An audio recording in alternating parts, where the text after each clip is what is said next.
सत्संग जी प्रेम और सत्कार से कहना जी धन निरंकार जी। सत्संग जी दास विनती कर रहा है, दास से त्रुटि हो जाए तो अपने घर के बालक समझकर क्षमा करिएगा। सत्संग जी, सत्संग जी भारत की परंपरा अजीबो अजीब है। कहीं सिर्फ जितिया तो कहीं कुछ तो कहीं कुछ। सिर्फ त्योहार नहीं होती, ये मानव जीवन की आत्मा भी होती है। हर पर्व में छुपा होता है कर्तव्य का संदेश, विश्वास की शक्ति और धर्म का नियत। जितिया व्रत, जो कि जीवित पुत्र का व्रत भी ऐसा एक पर्व की मान्यता है। अपने पुत्र की लंबी उम्र और सुख समृद्धि के लिए करते हैं। इस व्रत में भूख प्यास रखकर कठिन परीक्षा होती है, पर यह माताएं इसे प्रेम से निभाती है। लेकिन इसके पीछे छिपी हुई एक अद्भुत कथा, सियारिन और चिलोर की कहानी। यह कहानी हर व्रती को जरूर सुननी चाहिए।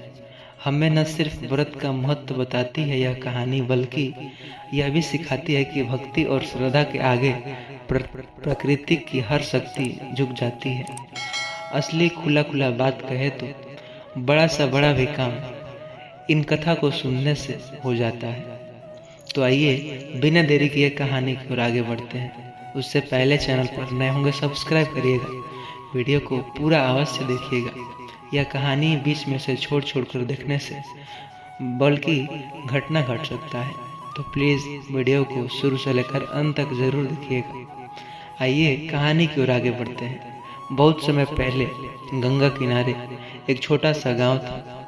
वहाँ एक स्त्री रहती थी, नाम था सियारिन। गरीब, अभाव और कष्ट से भरी जिंदगी थी, पर उसके पास एक अमूल्य संपत्ति थी। उसका पुत्र सियारिन अपने बेटे से दुनिया से ज्यादा प्रेम करती थी, परंतु बेटा बार बार बीमार पड़ता। कभी तेज बुखार, कभी भूख मिटने का नाम नहीं ले। गांव वाले कहते यह बच्चा ज्यादा दिन तक नहीं जी जाएगा। एक दिन सियारिन ने सुना कि जितिया व्रत करने से पुत्र की रक्षा होती है। यह व्रत कठिन था, दिन भर निर्जल उपवास, रात को संकल्प और पुत्र की आयु के लिए निराकार से प्रार्थना। गरीब और कमजोर होने के बावजूद सियारिन ने निश्चय किया कि मैं चाहे भूख प्यास से बेहाल हो जाऊं, पर अपने बेटे की रक्षा के लिए जितिया व्रत अवश्य करूंगी। अक्सर आपने भी देखा होगा, हर एक गांव में, मोहल्ला में ये व्रत रखते हैं अपने पुत्र के लिए ही। उसी गांव में चिलोर नाम की एक धनी स्त्री रहती थी। उसके पास खेत खलिहान, सोना चांदी सब कुछ था, लेकिन पुत्र का सुख नहीं था। जब उसने देखा कि गरीब सियारिन व्रत की तैयारी कर रही थी, तो उसे हंसी आई। अरे, तेरे पास खाने को अन्न नहीं, पहनने को कपड़े नहीं, और तू व्रत करेगी? व्रत करने से कुछ नहीं होता, धन दौलत ही सब कुछ है। लेकिन भीतर से वह जल जो रही थी। सोचने लगी, अगर इस व्रत ने सचमुच पुत्र की रक्षा कर दी तो मैं भी करूंगी। परंतु चिलोर का मन श्रद्धा से नहीं बल्कि लालच और दिखावे से भरा हुआ था। जितिया व्रत का दिन आ गया। सूरज तेज चमक रहा था। नदी किनारे सब स्त्रियां जुटी हुई थी। किसी ने पूजा की, किसी ने कथा सुनी, किसी ने दीप जलाए। सियारिन निर्जल व्रत करके बैठी थी। उसके होठ सूख रहे थे, आंखें में प्यास का पीड़ा था, लेकिन मन में सिर्फ एक ही आवाज थी, मेरे बेटे की रक्षा करना है निरंकार। वह चिल्होर भी आई। उसने सोने की थाली में फल, पकवान, मिठाई सजाई, परंतु मन में बार बार ख्याल आता, काश मुझे भी कोई पुत्र सुख मिलता, पर मैं भूखी क्यों रहूं? थोड़ी देर छुपकर जो खा ले लूंगी, किसी को क्या पता चलेगा। रात गहराई, गांव की औरतें सो गई। सियारिन ने आंखें बंद करके निरंकार से प्रार्थना किया। वह थक चुकी थी, पर उसकी आत्मा जाग रही थी। दूसरी ओर चिल्होर ने लालच में आकर चोरी छुपे फल खा लिए। फिर वह हंसी, किसे पता चलेगा मैं कितनी चालाक हूँ। मैं भी व्रती ही खिलाऊंगी और भूखी भी नहीं रहूंगी। लेकिन निराकार ने कुछ छुपा कहाँ है उनसे। जो प्रभु, जहाँ श्रद्धा होती है वहाँ कृपा बरसती है, जहाँ छल होता है वहाँ विनाश जरूर होता है। सुबह का सूरज निकला, गांव की स्त्रियां व्रत खोलने लगी। सियारिन ने सबसे पहले अपने बेटे को गले लगाया। आश्चर्य, जो बच्चा कमजोर और बीमार था वो उस सुबह स्वस्थ और चमकदार हो गया। सारा गांव देखने आया। अच्छे लोग बोले, यह तो चमत्कार है, व्रत की शक्ति। लेकिन चिल्लोर का चेहरा उतर गया। उसने देखा उसके घर का सारा वैभव खोखला हो गया, उसका शरीर बीमार पड़ गया। लोग समझ गए कि उसने व्रत का पालन सही तरीके से नहीं किया। सियारिन और चिल्लोर की कहानी सिर्फ एक घटना नहीं, यह एक गहरा संदेश भी देती है। भक्ति का मूल्य है, न कि धन का। नियत साफ हो तो छोटा सा प्रयास भी चमत्कार कर सकता है। छल और पखंड से किया गया व्रत निरर्थक होता है। यही है निरंकारी दृष्टि। निरंकारी बाबा कहते हैं, ईश्वर को न तो सोने की थाली चाहिए, न दिखावे की पूजा, उसे चाहिए सिर्फ सच्चा मन। अगर सियारिन जैसा श्रद्धा हो तो एक लोटा जल भी वरदान बन सकता है, और अगर चिल्लोर जैसी चालाकी हो तो लाखों सोने चांदी भी व्यर्थ हो जाते हैं। ग्रह, तारे, व्रत, पूजा सब सिर्फ प्रतीक है। असली शक्ति है आपके मन की सच्चाई और समर्पण। आजकल लोग जितिया व्रत भी सिर्फ दिखावे के लिए करते हैं, लेकिन सोशल मीडिया पर फोटोज डालते हैं, महंगे वस्त्र पहनते हैं, लेकिन मन में लोभ, ईर्ष्या भरी रहती है। ऐसे लोगों को यह कथा चेतावनी देती है, अगर व्रत छल से करोगे तो उसका फल नहीं मिलेगा, बल्कि वह व्रत तुम्हारे लिए बोझ बन जाएगा। सियारिन और चिल्लोर की यह कथा हमें यह सिखाती है कि भक्ति और मातृत्व से ठीक है, जो कि शक्ति सबसे बड़ी है। निरंकार हमेशा सच्चे मन वालों की रक्षा करता है। व्रत का अधूरा जो अर्थ भूरा रहना, बल्कि अपने मन को पवित्र करना। अंतिम संदेश यह देना चाहूँगा, जब आप जितिया व्रत करें तो यह याद रखें, नियत साफ रखें, निराकार को याद करें और अपने बच्चों के लिए सच्चे दिल से प्रार्थना करें। तभी यह व्रत सफल होगा और आपके जीवन में सुख समृद्धि होगी। अगर यह कथा आपके दिल को छू ली होगी तो प्लीज़ इसे सुनना मत। इस वीडियो को मित्रों के साथ व्हाट्सएप के जरिए शेयर ज़रूर करिएगा, ताकि हर कोई यह सुन सके, सच्चाई समझ सके, नियत साफ करके जितिया व्रत कर सके। निरंकार कहते हैं कि सच्चाई को अपनाइए। इस चैनल को सब्सक्राइब कर लीजिए ताकि हर कथा, हर सच्चाई आपको पता चल सके। तो प्लीज़ चैनल पर नए होंगे सब्सक्राइब करिएगा। वीडियो को पूरा देखने के लिए आपको दिल से धन्यवाद, और इस वीडियो को लाइक और प्यारा सा कमेंट अवश्य करिएगा। सत्संग जी, प्रेम और सत्कार से कहना जी, धान निरंकार जी। 7 सितंबर 2025 के दिन भयंकर चंद्र ग्रहण जो लगने वाला है। 7 सितंबर 2025 की रात आकाश काला पड़ने लगेगा, धरती पर अचानक सा सन्नाटा छा जाएगा।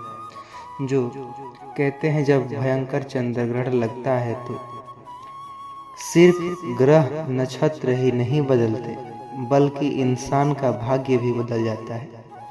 इस रात को लेकर संत महात्मा और ज्योतिष पहले से ही चेतावनी देते आए हैं। यह रात साधारण नहीं होती।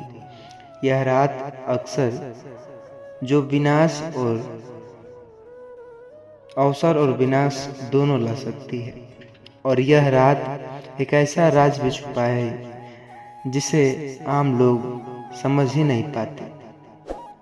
लेकिन इसी ग्रह की घड़ी में एक मुट्ठी धनिया आपके जीवन का फैसला भी करेगी। और हाँ, वही धनिया जिसे हम रोज रसोई मसाले में जो रूप में इस्तेमाल करते हैं, वही धनिया अगर इस रात सही तरीके से उपयोग किया जाए तो यह दरिद्रता और जो दूरसंचार से मुक्ति और धनवान भी बनाने का कारण बन सकती है। परंतु इसे गलत तरीके से किया गया तो यह आपके जीवन का सबसे बड़ा विनाश भी ला सकता है। यही रहस्य चेतावनी लेकर आज की इस कथा में शुरू होगी।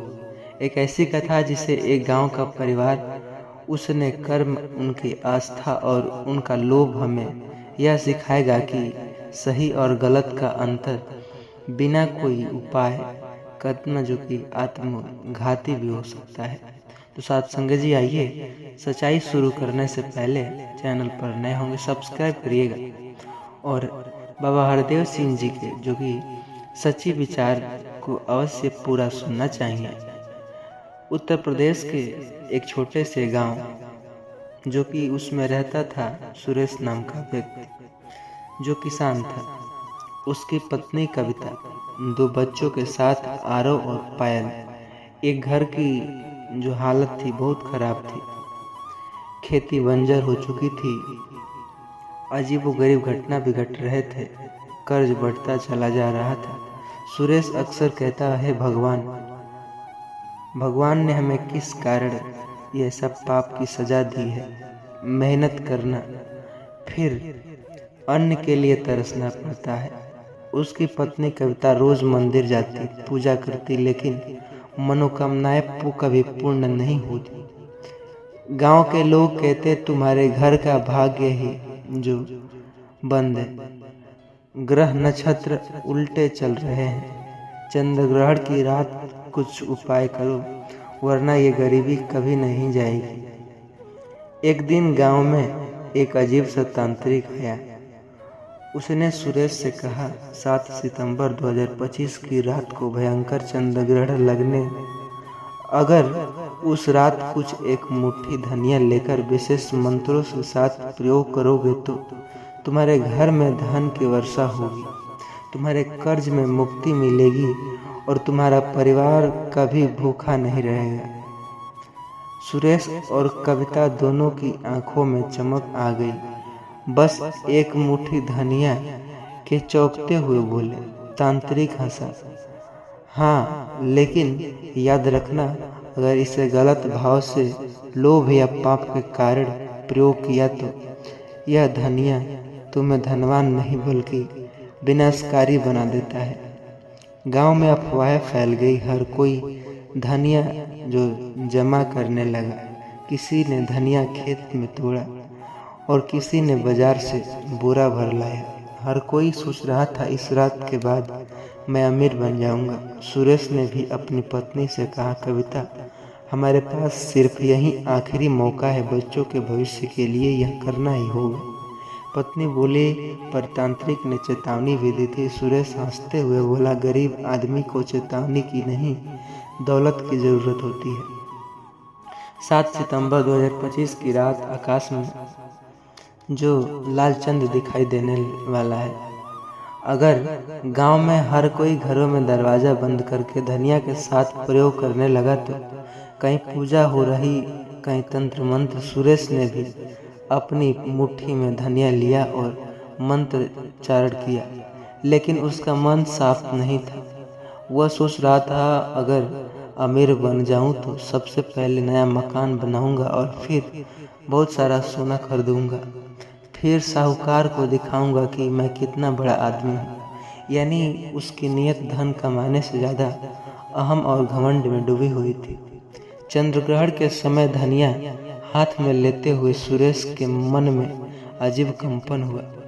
अचानक से जो दिखने लगा कि उसकी झोपड़ी सोने के महल में बदल रही है। बच्चों के हाथों में खिलौने की जगह सोने की मूर्तियाँ। पत्नी जो महंगी साड़ी में। वह जोर से हंसा। सचमुच यह धनिया का चमत्कार तो नहीं, लेकिन अगले ही पल उसकी आंखों के सामने दृश्य बदल गया। घर में आग लगी, सब जल गया। बच्चे चीखने चिल्लाने लगे। पत्नी खून से लथपथ हो गई। सुरेश घबरा गया। ये क्या हो रहा है? ये तो मैं जो चाहा वो नहीं हुआ। अंदर से आवाज आई, तुम्हारी नीयत साफ नहीं थी। धनिया सिर्फ एक बहाना, असली ताकत तुम्हारे भाव और तुम्हारे कर्म में है। तुमने इसे लोभ और घमंड के लिए प्रयोग किया, इसलिए तुम्हें सुख नहीं विनाश दिखाई देगा। गांव में कई लोग इस प्रयोग में लगे थे कुछ जो सचमुच चमत्कार जैसा अनुभव हो। किसी के घर में अन्न के बोरे की कल्पना और किसी के गहने की झलक, लेकिन अगले ही पल वही चीजें खून, रोना और आग में बदल जाती है। गांव में लोग चिल्लाने लगे, ये कैसा उपाय है, ये तो सांप से कम नहीं। जो श्राप मुक्त भाइयों और बहनों, यही वजह है कि जहाँ से निरंकारी विचार शुरू होता है। असल सच्चाई यह है कि कोई भी ग्रह, कोई भी धनिया, कोई भी बाहरी वस्तु आपको धनवान नहीं बना सकती। आपको धनवान बनाएगा आपका मन, आपका सच्चा विश्वास और आपकी सच्ची नीयत। जो लोग इस रात को धनिया में शक्ति खोज रहे थे, वे असल में दुख को धोखा दे रहे थे। निरंकारी विचार कहता है, संसार का हर तारा, हर ग्रह, हर ग्रहण ब्रह्म का ही खेल है। लेकिन जब तक इंसान भीतर से स्वच्छ नहीं होगा, तब तक कोई बाहरी वस्तु उसके जीवन को नहीं बदल सकती। सुरेश ने उस रात भयंकर सपनों के बीच सच्चाई देखी। सुबह होते ही वह तांत्रिक के पास गया और बोला, मैंने धनिया का प्रयोग किया, लेकिन मुझे धन नहीं मिला, बल्कि विनाश के दृश्य दिखाई दिए। तांत्रिक मुस्कुराया, यही सच्चाई है। धनिया तो सिर्फ तुम्हें आईना दिखाने का माध्यम था। ग्रहण की रात तुम्हारे भीतर की ऊर्जा बाहर आती है। तुम्हारे मन में जो भरा है वही तुम्हें सच्चाई तो दिखाता है। अगर लोभ है तो विनाश दिखाई देता है, अगर भक्ति है तो कृपा दिखाई देता है। सुरेश की आंखों में आंसू बहने लगे। तो वह इसका मतलब गरीबी दूर करना का उपाय नहीं धनिया, बल्कि मेरा अपना मन है। तांत्रिक ने कहा, हाँ, अगर तुम निरंकारी को पहचानो, सच्चाई को समझो और लोभ को छोड़ दो तो तुम्हारा जीवन बदल जाएगा। यह कथा सिर्फ एक प्रतीक था, जो ऐसे अक्सर आए दिन घटना घटते हैं कि ऐसे करो तो वो हो जाएगा, तुम धनवान बन सकते हो, लेकिन ऐसा कुछ नहीं है। सत्संग जी, 7 सितंबर 2025 का चंद्रग्रहण सचमुच भयंकर होगा, यह विज्ञान भी कह रहा है। लेकिन असली सवाल यह नहीं कि उस रात आप धनिया पकड़ते हो तो यह सोना। यह असली सवाल यह है कि उस रात आपका मन कैसा होगा। अगर आप लालच, पाप और दिखावे के साथ जीते हैं तो यह रात आपको और नीचे गिरा देगी। लेकिन अगर आप सच्ची श्रद्धा, दया और भक्ति के साथ निरंकारी को याद करते हैं तो यह रात आपके जीवन को बदल सकती है। सत्संग जी, चेतावनी यह है कि एक मुट्ठी धनिया सिर्फ एक प्रतीक थी। यह बताते कि छोटी से छोटी चीज़ अभी आपके जीवन का फैसला कर सकती है, अगर आपकी नीयत सही हो तो। इसलिए ग्रहण से मत डरो, उपाय से मत उलझो उनमें, बल्कि अपने भीतर झांको, निराकार को पहचानो और सही कर्म को देखो। तभी आपकी गरीबी दूर होगी और आप सच्चे अर्थों में धनवान बन जाएंगे। तो सत्संग जी, आशा करते हैं आपको यह अंदर तक झकझोर दी होगी यह कहानी। तो प्लीज़ चैनल पर नए होंगे सब्सक्राइब करिएगा और इस वीडियो को हर एक मित्रों के साथ शेयर कीजिएगा, ताकि वो उलझन में न फंस सके। सत्संग जी, दूसरों की मदद करना निरंकारी की सीख है। सत्संग जी, प्रेम और सत्कार से कहना जी, धन निरंकार जी। चैनल पर नए होंगे सब्सक्राइब करिएगा और वीडियो को लाइक और प्यारा सा कमेंट जरूर करिएगा। साथ